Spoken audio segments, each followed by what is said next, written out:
मैं माननीय अखिलेश यादव जी का ध्यान केंद्रित करते हुए बताना चाहता हूं, जो लोग यहाँ पर सुन रहे हैं, कि ये सीट पहले भी गठबंधन की थी और आज भी आने वाली सीटें गठबंधन की है। इस तरह से ये गाजियाबाद विधानसभा की सीट जनरल सीट है और इस सीट से शेड्यूल कास्ट के जाटव समाज के आपके भाई को आदरणीय अखिलेश यादव जी ने टिकट देके जो मुझ पर एहसान किया है, जो मेरी समाज पे विश्वास किया है, उस विश्वास को हमें टूटने नहीं देना है। हमें हर वो संभव प्रयास करना है कि ये विश्वास कायम रहे और ये गाजियाबाद विधानसभा की जो सीट है, इस सीट से अगर आप यहां से गठबंधन के प्रत्याशी और मुझे चुन के अगर लखनऊ भेजने का काम करते हैं तो निश्चित तौर पे ये इस गाजियाबाद की जीत होगी, पीडीए की जीत होगी और उन सभी की जीत होगी जो इस मौजूदा सरकार में बैठे लोगों से परेशान है, इस सरकार से परेशान है, उन सभी की जीत होगी। तो मैं आप लोगों से विनम्र निवेदन करता हूं, अपील करता हूं, गुजारिश करता हूं कि आगामी 20 नवंबर को साइकिल के बटन दबा के आप मुझे यहां से जिताने का काम करेंगे। आदरणीय अखिलेश यादव जी के हाथों को मजबूत करने का काम करेंगे, गठबंधन के हाथों को मजबूत करने का काम करेंगे। विशाल वर्मा जी माननीय राष्ट्रीय अध्यक्ष जी को मुकुट पहनाकर ये भी आश्वस्त कर रहे हैं कि अब की बार पूरी मेहनत से गठबंधन के प्रत्याशी को जिताएंगे। मैं सबसे पहले दोनों दलों के नेताओं और दोनों दलों के सभी कार्यकर्ताओं का बहुत बहुत धन्यवाद और आभार प्रकट करना चाहता हूं। ये बाई इलेक्शन होने जा रहा है। बाई इलेक्शन में पहली चुनावी जनसभा हम लोग कर रहे हैं। हमने आपने किसी ने नहीं कहा चुनाव टाला जाए। ये चुनाव इसलिए टाला गया है कि कहीं उत्तर प्रदेश के बाई इलेक्शन की हवा महाराष्ट्र में ना पहुंच जाए, उत्तर प्रदेश के साथ साथ महाराष्ट्र भी भारतीय जनता पार्टी ना हार जाए, इसीलिए घबरा करके इन्होंने चुनाव की तारीख बदल दी।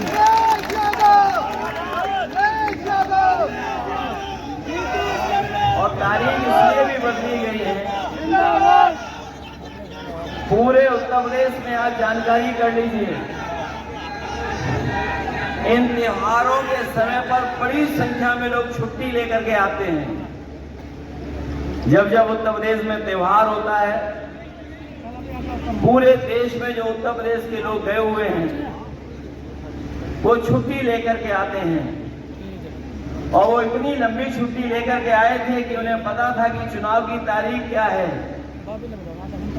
वो सभी लोग इनके खिलाफ वोट डाल करके जाते हैं। इसीलिए आपने देखा कि कहीं पर गुपचुप बैठक हुई और बैठक के बाद चुनाव की तारीख बदल गई। जो डबल इंजन वाले लोग हैं, जो कहते हैं उनकी डबल इंजन की सरकार है, दिल्ली वाला इंजन तो गाजियाबाद पहुंचता नहीं है, और जो लखनऊ का डग्गा मार इंजन है उसकी हालत क्या है वो आपसे बेहतर कौन जानेगा।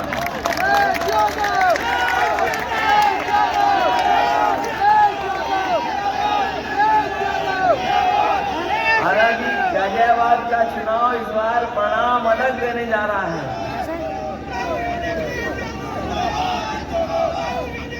और अभी हमारे एक साथी कह रहे थे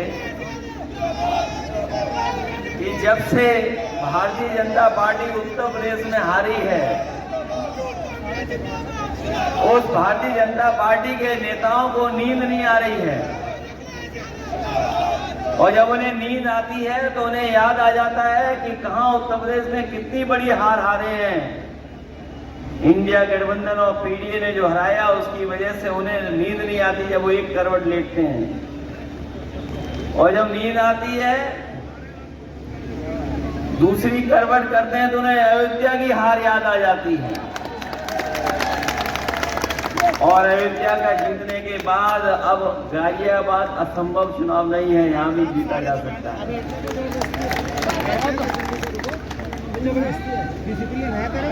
और जैसे ही चुनाव आया,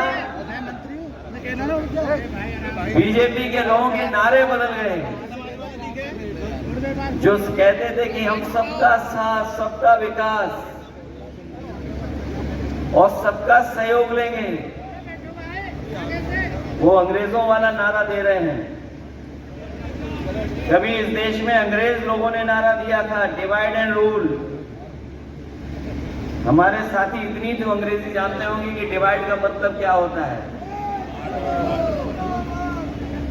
हमारे साथी अंग्रेजी जाने न जाने, लेकिन अंग्रेजों की जो नियत थी और जो अंग्रेजों ने डिवाइड एंड रूल का नारा दिया था, बताओ डिवाइड का मतलब क्या होता है हिंदी में?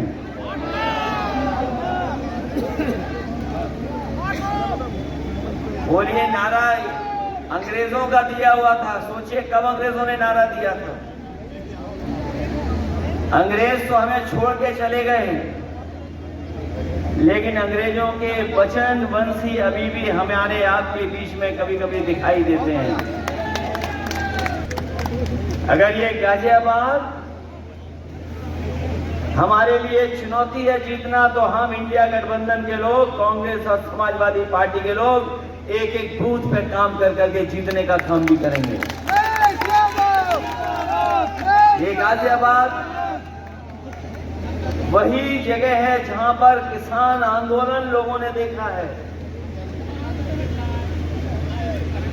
हमारे ताऊ जी जानते होंगे, बताओ किसान आंदोलन कहां चल रहा था। ये गाजियाबाद गवाह है किसान आंदोलन के, और जिस तरीके से अत्याचार है अभी भी किसान भूले नहीं हैं। इसी शहर के एक महिला न्याय के लिए लखनऊ गई, आत्मदाह की कोशिश की, लेकिन पुलिस सतर्क थी। वहां की जानकारी मिलने के बाद वो आत्महत्या नहीं कर पाई। मैं ये बात इसलिए कह रहा हूं कि अभी तक सरकार का कार्यकाल देख लीजिए, सबसे ज्यादा लोगों ने आत्महत्या करने का प्रयास किया है। आत्महत्या अगर कहीं किया तो लखनऊ में जाकर के किया। ये हालत है कानून व्यवस्था। और जब आपके बीच में मैं पहुंचा हूं, सुनना है कि बड़े अधिकारी को बैठाने के लिए नियम बदले जा रहे हैं, नियम। और नियम ये बनाया जा रहा है कि 2 साल के लिए अधिकारी बन जाएगा। और नियम बनाने वालों को ये पता ही नहीं है कि 2 साल उनके भी नहीं बचे हैं। जब लोकसभा का चुनाव खत्म हुआ तो हजारों दिन थे चुनाव होने के। अब गिन लेना कितने दिन बचे हैं चुनाव के। और जब बाई इलेक्शन का रिजल्ट आ जाएगा, नया साल आएगा, तो बताइए कितने दिन बचे हैं। ऐसी लूट और डकैती किसी ने नहीं देखी होगी जितनी हम लोग भारतीय जनता पार्टी के कार्यकाल में देख रहे हैं। भ्रष्टाचार है, हर जगह भ्रष्टाचार है। और अगर भ्रष्टाचार को कोई उजागर कर रहा है तो उसके खिलाफ कार्रवाई की जा रही है। कोई आवाज उठाता है तो उसके खिलाफ झूठे मुकदमे लग जाते हैं। अभी तक तो पॉलिटिकल लोगों के खिलाफ झूठे मुकदमे लगते थे। इधर सुनने में आ रहा है कि पत्रकार लोगों के खिलाफ भी कार्रवाई हो रही है। अगर कोई पत्रकार सच दिखा देगा, उसी दिन उस पर झूठे मुकदमे लग जाएंगे। यहां तो सुना है कम हुआ है, लेकिन उत्तर प्रदेश में एक जिले में एक पत्रकार ने केवल बीजेपी की पोल खोल दी, भ्रष्टाचार की जानकारी दे दी, उसके पूरे के पूरे कपड़े उतार दिए, नंगा कर दिया गया। बताओ, यही लोकतंत्र है क्या बाबा साहब भीमराव अम्बेडकर जी का? कि अगर कोई जानकारी दे दे, सच दिखा दे, तो उसके साथ ऐसा व्यवहार होगा। और सुनने में आया है कि यहां भी एक पत्रकार के खिलाफ झूठे मुकदमे दर्ज हो गए हैं। केवल ये खबर चला दी कि बीजेपी के लोग भूमाफिया हैं। मैं तो बड़ी जिम्मेदारी के साथ कह रहा हूं क्या गलत बताया उस पत्रकार साथी ने? अगर बीजेपी को ये लगता है, अगर बीजेपी के नेताओं को ये लगता है कि उनका अपमान हो रहा है, झूठी खबर चलाई जा रही है, तो रजिस्ट्री ऑफिस से रजिस्ट्रियां क्यों नहीं साझी की जा रही हैं? अगर उनको लगता है वो पत्रकार या विपक्ष उन पर आरोप लगा रहा है, तो मैं तो कहूंगा कि भारतीय जनता पार्टी के लोग रजिस्ट्री ऑफिस की पूरी जानकारी जनता के बीच में रखते हैं, और केवल गाजियाबाद की ना रखें, लखनऊ की भी रखते हैं, अयोध्या की भी रखते हैं, तो पता लग जाएगा कि उत्तर प्रदेश में सबसे बड़ा भूमाफिया कौन है। अगर कोई आज सबसे बड़ा भूमाफिया है तो भारतीय जनता पार्टी के लोग हैं। और ये बात मैं केवल मंच से नहीं कह रहा हूं, मैं तो कहता हूं कि ये बात अगर गलत है तो तालाब कब्जा कौन कर रहा है? सबसे ज्यादा बीजेपी के लोग कर रहे हैं। सबसे ज्यादा जमीनें कौन कब्जा कर रहा है? बीजेपी के लोग कर रहे हैं। और सोचो, जिन्होंने अयोध्या जैसी पवित्र धरती को न छोड़ा हो, तो बताओ गाजियाबाद को क्या छोड़ेंगे वो लोग?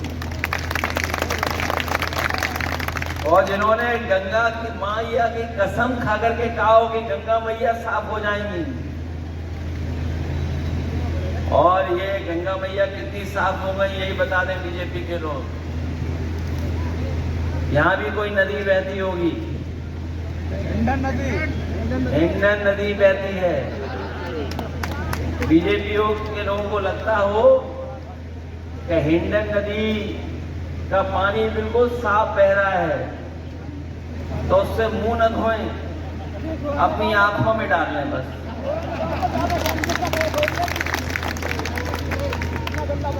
एक बूंद केवल अपनी आंख में डाल लें, पता लग जाएगा कि हिंडन नदी कितनी साफ है। और सब पर मोबाइल है, सब पर मोबाइल है। जो आपको डराए धमकाए, केवल वीडियो बना लेना आप, और वीडियो बना करके रखते रहना कि अभी जो लड़ाई हम लोगों ने लड़ी है वो लड़ाई अभी पूरी नहीं हुई है। जो सवाल आरक्षण का था वैसा ही का वैसा है, जो सवाल पीड़ित परिवार के साथ अपमान का था वो वैसा ही है। जो सवाल हम लोगों ने खड़े किए थे कि संस्थाओं को कब्जा कर लिया, आज भी संस्थाएं इन्होंने अपने हिसाब से कब्जा की है। इसलिए इस चुनाव में बाई इलेक्शन में एक संदेश देने का काम करो, और समाजवादी पार्टी और कांग्रेस पार्टी के मिलकर के जो प्रत्याशी लड़ रहे हैं इंडिया गठबंधन के, उनको जिताइए, मदद करिए, और एक एक वोट देकर के चुनाव चिन्ह साइकिल पर इनको ऐतिहासिक जीत दिलाने का काम जिताइए। सब लोग मदद करिए, सब लोग। और मैं देख रहा हूँ दूर दूर से कार्यकर्ता है, कुछ पीछे भी बैठे हैं हमारे, इन सबका संपर्क है यहाँ पर, इसलिए संपर्क करिए, दूर से घूमिए। इतना मेहनत आप दूर से करेंगे, इतनी बड़ी जीत होगी। कोई सरकार को हराना चाहता है, किसान, व्यापारी, नौजवान, हमारी माताएं बहनें पढ़ाई लिखाई करने के बाद जो रोजगार है वो आज सब के सब इस सरकार के खिलाफ खड़े हैं। इसलिए मदद करिए, और समाजवादी पार्टी का चुनाव चिन्ह लड़ रहे श्री सिंह राज यादव जी को जिताने का काम कर रहे हैं। इसे जिताइए, मदद करिए, यही निवेदन में आपसे बहुत धन्यवाद आपका। ताजा तरीन खबरों के लिए हमें सब्सक्राइब करें और हमारे बेल आइकन को प्रेस करना ना भूलें।